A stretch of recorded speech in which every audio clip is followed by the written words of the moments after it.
नमस्कार दोस्तों, अगर आप भी डीएलएड की तैयारी कर रहे हैं तो ये वीडियो आपके लिए बेहद ज़रूरी है। आज के सेशन में हम साइंस के ऐसे टॉप 50 प्रश्न देखेंगे जो आपके डीएलएड की एग्जाम में पिछले 10 वर्षों से बार बार रिपीट किया जा रहा है। तो चलिए बिना देर के करते हैं वीडियो को स्टार्ट। तो आज का जो हमारा पहला प्रश्न वो है कि ध्वनि तरंग किस प्रकार की तरंग है। ध्वनि तरंगे जो है वो किस प्रकार की तरंगे होती है। तो आपको हम बताते हैं कि ध्वनि तरंगे जो है वो विद्युत चुम्बकीय तरंगे होती है। कैसी होती है? विद्युत चुम्बकीय तरंगे होती है। जहाँ पे यहाँ पे तीसरा ऑप्शन है दोस्त, देख पा रहे होंगे। फिर यहाँ पे प्रश्न है कि पानी की अधिकतम घनत्व जो है वो किस तापमान पर होती है। क्या पानी की अधिकतम घनत्व जो है वो किस तापमान पे होती है? तो आपको यहाँ पे 4 डिग्री सेल्सियस पे होती है। कितनी पे होती है दोस्त? तो 4 डिग्री सेल्सियस पे होती है। 4 डिग्री सेल्सियस पे होती है दोस्त, इस बात को यहाँ पे याद रखिएगा। ये सब प्रश्न जो है वो टॉप लेवल का प्रश्न है जो आपके यहाँ पे डीएलएड की एग्जाम में बार बार रिपीट किए जाने वाला सब प्रश्न है। फिर यहाँ पे है कि किस नियम से रॉकेट का संचालन होता है। क्या किस नियम से जो है वो रॉकेट का संचालन होता है? तो आपको हम बता दें यहाँ पे कि न्यूटन का द्वितीय नियम से जो है रॉकेट का संचालन होता है। न्यूटन कितने नियम से? तो यहाँ पे आपको देख सकते हैं दूसरा ऑप्शन में कि न्यूटन का द्वितीय नियम से जो है और रॉकेट का संचालन होता है। और अगर आप मेरे चैनल पर नए हैं दोस्त तो प्लीज़ चैनल को सब्सक्राइब करके चैनल से यहाँ पे जुड़ जाइएगा आप, कि एक भी वीडियो जो यहाँ पे आपको है वो मिस ना हो पाए, क्योंकि मेरे यूट्यूब चैनल पे जो है वो टॉप लेवल का प्रश्न आपको यहाँ पे डीएलएड से रिलेटिव मिलता रहेगा। और हाँ, जिसको आंसर आपको यहाँ पे पता होगा, जिस क्वेश्चन का आंसर आपको पता होगा और साथ में आंसर भी आप बताते चलेंगे, कैसे यहाँ पे आपको ज़्यादा याद होने की संभावना रहेगी। जैसे आप आंसर के साथ बताते चलेंगे, टाइप करते चलेंगे, कमेंट करते चलेंगे, तो आपको यहाँ पे ज़्यादा याद रहेगी कि हम ये कमेंट किए थे, ये क्वेश्चन को ये आंसर होगा, ये होगा, ऐसे करके। और इसमें से टोटल आप 50 में से कितना सही कर पाते हो वो भी लास्ट में आप कमेंट में बता दीजिएगा दोस्त। फिर यहाँ पे देखिए अब अगला प्रश्न। फिर यहाँ पे प्रश्न है कि बिजली चमकने और गरजना सुनाई देने में, क्या बिजली चमकने और गरजना सुनाई देने में समय का अंतर किसके कारण होता है? बिजली चमकने और गरजाना सुनाई देने में समय का जो अंतर होता है वो किसके कारण होता है दोस्त? आपको हम बता दें, इसका करेक्ट आंसर आपके यहाँ पे बी होगा। क्या होगा? बी होगा। प्रकाश की गति अधिक होने पर। क्या प्रकाश की जो गति है वो अधिक होने से जो है वो बिजली चमकती है और गरजना सुनाई देने लगती है। फिर यहाँ पे देखिएगा अगला प्रश्न। अगला प्रश्न क्या बोल रहा है कि रेडियो तरंगे किस प्रकार की तरंगे है। क्या रेडियो तरंगे जो है वो किस प्रकार की तरंगे है? तो आपको हम बता दें यहाँ पे कि रेडियो तरंगे जो है वो आपके यहाँ पे अनुप्रस्थ है। क्या है? अनुप्रस्थ है। रेडियो तरंगे जो है वो किस प्रकार की तरंग है? तो अनुप्रस्थ है। जो आप यहाँ पे दूसरा ऑप्शन में देख पा रहे होंगे दोस्त, दूसरा ऑप्शन में आप यहाँ पे आप अनुप्रस्थ देख पा रहे होंगे। फिर यहाँ पे प्रश्न है कि खाने वाले सोडा का रासायनिक नाम क्या होता है। क्या खाने वाला जो सोडा होता है उसका रासायनिक नाम क्या होता है? तो आपको बता दें कि खाने वाला सोडा जो होती है उसका रासायनिक नाम सोडियम बाइकार्बोनेट होता है। क्या होता है? सोडियम बाइकार्बोनेट होता है। खाने वाली सोडा का जो रासायनिक नाम होता है वो सोडियम बाइकार्बोनेट होता है। जहाँ पे यहाँ पे पहला ऑप्शन है दोस्त, देख पा रहे होंगे। ये सब प्रश्न जो आपके यहाँ पे है वो टॉप लेवल का प्रश्न है जो डीएलएड के एग्जाम में बार बार रिपीट किया जाता है। फिर यहाँ पे प्रश्न है कि पीतल किसका मिश्र धातु है। पीतल जो है वो किसका मिश्र धातु है? तो आपको हम बता दें पीतल जो है वो तांबा और टीन का मिश्र धातु है। किसका? तांबा और टीन का जो है वो मिश्र धातु है। पीतल किसका मिश्र धातु है? तो तांबा और टीन का हो जाएगा। आप यहाँ पे दूसरा ऑप्शन में देख पा रहे होंगे दोस्त। फिर यहाँ पे प्रश्न है कि पोटास एलम का जो उपयोग है किस कार्य में होता है। क्या पोटास एलम का जो उपयोग है दोस्त वो किस कार्य में होता है? तो आपको हम बता दें पोटास एलम का जो उपयोग है वो आपके यहाँ पे जल शुद्धिकरण में होता है। किस में होता है? जल शुद्धिकरण में होता है। पोटास एलम का जो उपयोग है किस कार्य में होता है? तो जल शुद्धिकरण में होता है। जब यहाँ पे दूसरा ऑप्शन है दोस्त, देख पा रहे होंगे। फिर यहाँ पे प्रश्न है कि सोना और चांदी किस प्रकार की धातु है। क्या सोना और चांदी किस प्रकार की धातु है? तो आपको हम बता दें कि सोना और चांदी जो है वो आपके यहाँ पे बहुमूल्य धातु है। क्या है? बहुमूल्य धातु है। जहाँ पे यहाँ पे तीसरा ऑप्शन है बहुमूल्य धातु, देख पा रहे होंगे दोस्त। फिर यहाँ पे प्रश्न है कि माचिस जलने पर मुख्यतः कौन सी गैस बनती है। क्या जब माचिस जलती है तो मुख्यतः कौन सी गैस बनती है? तो आपको हम बता दें कि जब माचिस जलती है दोस्त तो आपको यहाँ पे सल्फर डाइऑक्साइड बनता है। क्या बनता है? सल्फर डाइऑक्साइड गैस जो यहाँ पे बन जाती है। सल्फर डाइऑक्साइड गैस बन जाती है। माचिस जलने पर कौन सी गैस बनती है? तो सल्फर डाइऑक्साइड बन जाती है। फिर यहाँ पे प्रश्न है कि मनुष्य के यानी मानव के शरीर की सबसे छोटी अस्थि कौन सी होती है। मनुष्य के शरीर में सबसे छोटी अस्थि जो होती है वो कौन सी होती है? तो इसका आंसर जो आप लोग यहाँ पे है वो कमेंट में बताइएगा कि मानव शरीर के सबसे छोटी हड्डी जो है वो कौन सी होती है? इसका आंसर जो आप लोग हैं यहाँ पे कमेंट में बताइएगा। फिर यहाँ पे देखिए रक्त का लाल रंग किसके कारण होता है? रक्त जो है और लाल रंग किसके कारण होता है? तो आपको हीमोग्लोबिन के कारण होती है। किसके कारण? हीमोग्लोबिन के कारण होती है। फिर यहाँ पे देखिएगा कि मलेरिया किस परजीवी से होता है? क्या मलेरिया जो है वो किस परजीवी से होता है? तो आपका बता दें मलेरिया जो है वो आपको यहाँ पे प्लाज्मोडियम से होता है। किससे होता है? प्लाज्मोडियम से होता है। मलेरिया परजीवी जो है किससे होता है? तो प्लाज्मोडियम से होता है, जब यहाँ पे पहला ऑप्शन में देख पा रहे होंगे। फिर यहाँ पे प्रश्न है कि विटामिन डी की कमी से कौन सा रोग होता है? क्या विटामिन डी की कमी से जो रोग होती है वो कौन सी होती है? तो रिकेटस होता है। क्या होता है?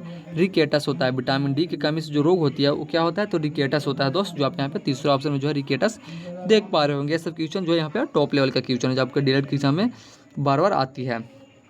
और अगर आप अब तक मेरे चैनल को सब्सक्राइब नहीं किया दोस्त, तो प्लीज़ चैनल को सब्सक्राइब करके चैनल से जुड़ जाइएगा कि एक भी वीडियो और एक भी क्वेश्चन जो आपके यहाँ पे है वो मिस ना हो पाए।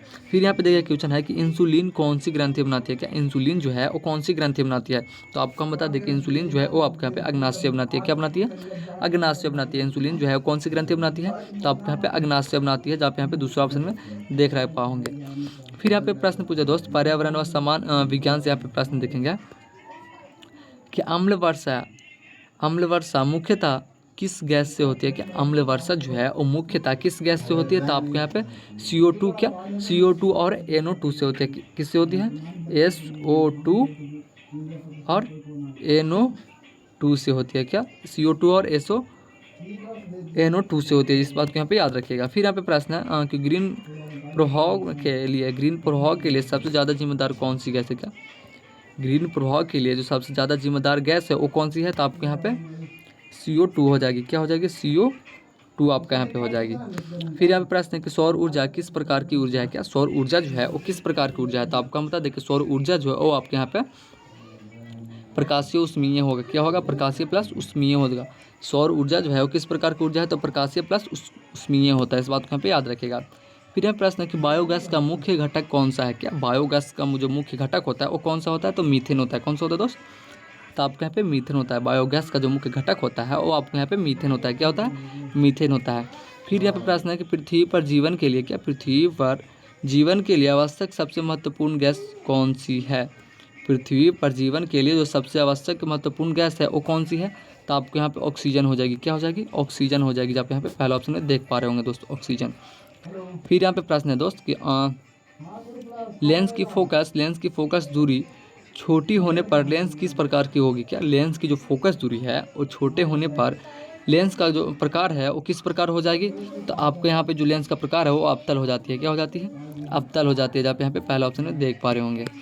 फिर यहाँ पे प्रश्न है दोस्त कि बिजली के प्रतिरोध तत्व में कौन सा जो गुण है वो सबसे अधिक होता है? क्या बिजली के प्रतिरोध तत्व में जो है वो कौन सा गुण जो है वो सबसे अधिक होती है? तो आपको यहाँ पे जो है वो प्रतिरोध हो जाती है। क्या हो जाती है? प्रतिरोध हो जाती है।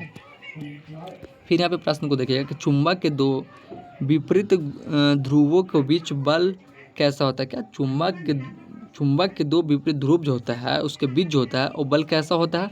तो आपको यहाँ पे करेक्ट आंसर ए हो जाएगा, आकर्षण होता है। कैसा होता है? आकर्षण हो जाता है। कैसा होता है? आकर्षण होता है, जब आप यहाँ पे पहला ऑप्शन में आकर्षण देख पा रहे होंगे। फिर यहाँ पे एक प्रश्न है दोस्त कि धारा का नियम कौन सा है? क्या धारा का जो नियम है वो कौन सा होता है? तो आपको बता दें कि धारा का जो नियम होता है आपके यहाँ पे ओम का नियम होता है। क्या होता है? ओम का नियम होता है। धारा का नियम जो होता है आपके यहाँ पे ओम का नियम होता है। फिर यहाँ पे प्रश्न है प्रकाश का अपवर्तन किस माध्यम से अधिक होता है? क्या प्रकाश का जो अपवर्तन है वो किस माध्यम से होता है? तो आपको यहाँ पे कांच के माध्यम से होता है। कैसे होता है? कांच के माध्यम से होता है। प्रकाश का जो अपवर्तन है वो किसके माध्यम से होता है? तो कांच के माध्यम से होता है दोस्त। इस बात को यहाँ पे याद रखिएगा। ऐसा प्रश्न जो आपके यहाँ पे है वो डीएलएड के एग्जाम में रिपीट किया जाता है। प्रश्न रिपीट किया हुआ प्रश्न 2-3 बार पूछा हुआ प्रश्न, ये सब प्रश्न जो है, तो इस बार भी चांस है कि आपके यहाँ पे डीएलएड के एग्जाम में प्रश्न ये आ सकती हैं। फिर यहाँ पे है कि नींबू में मुख्य अम्ल कौन सा होता है? क्या नींबू में जो मुख्य अम्ल होती है वो कौन सा होता है? तो आपके यहाँ पे साइट्रिक अम्ल होता है। क्या होता है? साइट्रिक अम्ल होता है। नींबू में जो मुख्य अम्ल होती है वो कौन सी होती है? तो साइट्रिक अम्ल होती है। क्या होती है? साइट्रिक अम्ल होती है। फिर यहाँ पे प्रश्न है दोस्त कि वायु में सबसे अधिक मात्रा किस गैस की होती है? क्या वायु में जो सबसे अधिक मात्रा होती है वो किस गैस की होती है? तो आपको बता दें कि वायु में जो सबसे अधिक मात्रा होती है वो आपके यहाँ पे नाइट्रोजन होती है। क्या होती है? नाइट्रोजन होती है, जहाँ पे यहाँ पे दूसरे ऑप्शन में देख पा रहे होंगे नाइट्रोजन। फिर यहाँ पे प्रश्न है दोस्त कि सोडियम क्लोराइड को हम आमतौर पर क्या कहते हैं? क्या सोडियम क्लोराइड को जो है हम आमतौर पर क्या कहते हैं? सोडियम क्लोराइड को हम आमतौर पर क्या कहते हैं दोस्त? तो आपको यहाँ पे सोडियम क्लोराइड को नमक कहते हैं। क्या कहते हैं? नमक कहते हैं। हम लोग क्या कहते हैं? नमक कहते हैं। नमक को यहाँ पे सोडियम क्लोराइड के नाम से वैज्ञानिक भाषा में जानी जाती है। फिर यहाँ पे है कि कौन सा धातु जो है वो पानी में त्वरित प्रतिक्रिया करता है। क्या ऐसा कौन सा धातु जो है वो पानी में त्वरित प्रतिक्रिया जो है वो करता है, तो वो आपको जो है पोटेशियम करता है। क्या करता है? पोटेशियम करता है। कौन करता है? तो पोटेशियम करता है। फिर यहाँ पे प्रश्न है कि प्लास्टिक बनने के लिए मुख्य रूप से किसकी आवश्यकता होती है? क्या प्लास्टिक बनने के लिए जो है वो मुख्य रूप से किसकी आवश्यकता होती है? तो आपके यहाँ पे जो प्लास्टिक बनने के लिए आवश्यकता होती है वो आपके यहाँ पे कार्बन की होती है। किसकी होती है? तो आपके यहाँ पे कार्बन की होती है।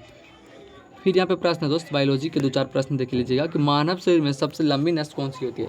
हमारा मानव का शरीर यानी मनुष्य के शरीर में जो है वो सबसे लंबी नस जो होती है वो कौन सी होती है? तो आपके यहाँ पे इसका करेक्ट आंसर जो है स्कैटिक नर्वस होती है, जो आप यहाँ पे पहला ऑप्शन में देख रह पाएंगे। फिर यहाँ पे प्रश्न है कि पादपों में प्रकाश संश्लेषण कहाँ से होता है? क्या पादपों में जब प्रकाश संश्लेषण होता है वो कहाँ से होता है? तो आपको हम बता दें कि पादपों में जो प्रकाश संश्लेषण होती है वो आपके पत्तियों से होती है। कहाँ से होती है? पत्तियों से होती है, जहाँ पे यहाँ पे दूसरा ऑप्शन में जो है वो पत्तियों दोस्त देख पा रहे होंगे। फिर यहाँ पे प्रश्न है कि मानव शरीर में जो लाल रक्त है, लाल रक्त कोशिकाएं हैं, उनका जीवन काल जो है वो कितना होता है? मानव शरीर में जो लाल रक्त होती है कोशिकाएं का जो जीवन काल है वो कितना दिन होता है? तो आपको हम बता दें इसका जीवन काल जो है 120 दिन होती है। कितनी होती है? 120 दिन होती है। 120 दिन होती है, जहाँ पे यहाँ पे तीसरा ऑप्शन में देख पा रहे होंगे। फिर यहाँ प्रश्न है कि माइक्रोवेव